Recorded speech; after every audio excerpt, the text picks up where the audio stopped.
কয়েক বছর ধরেই গর্ত আর খানাখন্দে বেহাল দশা ছিল রাজশাহী তানোর সড়কের। চলাচলের অনুপযোগী এই পথে চরম ভোগান্তিতে পড়েন সাধারণ মানুষ।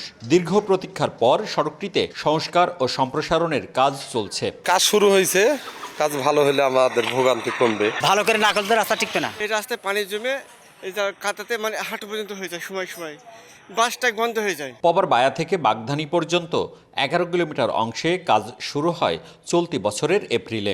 13.5 কোটি টাকা ব্যয়ে এই অংশে আরসিসি ঢালাইয়ের পাশাপাশি সড়কটির দুপাশে 3 ফুট করে চওড়া করা হচ্ছে। ইতোমধ্যে কাজ শেষ হয়েছে 10%। প্রোডাকশন ভালো করে দেয় না। এই রাইভাবে রাস্তা করলে রাস্তা তো টিকবে না। আমরা চাই যে রাস্তাটা ভালো মতন করুক। আমাদের চাওয়া বর্তমানে যে রাস্তাটা খুব ভালো করে দেবেন। অন্যদিকে 11 কোটি টাকা ব্যয়ে একই সড়কের বাগধানী থেকে কাশিমবাজার পর্যন্ত প্রায় 8 কিলোমিটার অংশের কাজ গত এপ্রিলে শেষ হওয়ার কথা থাকলেও তা হয়নি। নতুন করে দ্বিতীয় দফায় সময়সীমা বাড়ানো হয়েছে ডিসেম্বর পর্যন্ত। সংশ্লিষ্টরা বলছেন, জ্বালানি সংকট এবং নির্মাণ সামগ্রীর দাম বৃদ্ধিতেই এই বিপত্তি। বাইরের রাষ্ট্রের যুদ্ধ হওয়ার কারণে আমাদের এই ধরনের সমস্যাগুলো বেশি ফেস করতে হচ্ছে।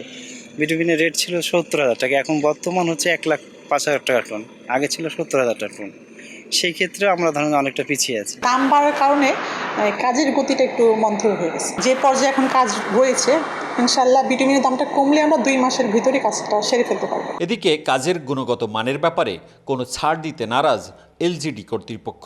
বিটুমিন কম, পাথর বেশি ইত্যাদি দেওয়ার কোনো সুযোগ নাই। ওখানে কম্পিউটারে ওখানে প্রোগ্রামিং দিয়ে দেওয়া হয়, সেখান থেকে অটো মিক্সিং হয় এবং অটো মিক্সিং হওয়ার পর ওটা বেডে বিছানো হয়, সেটাও মেশিনের মাধ্যমে বিছানো হয়। যার ফলে ঠিকাদার যদি এখানে কোনো একটা অংশ কম করার চেষ্টা করে তাহলে তার ইয়েটা সরাসরি ধরা পড়ে যাবে। এই সড়ক দিয়ে তানোর, গোদাগাড়ি, নওগাঁ, নাচল, চাঁপাইনবাবগঞ্জের বিভিন্ন এলাকার মানুষ যাতায়াত করেন।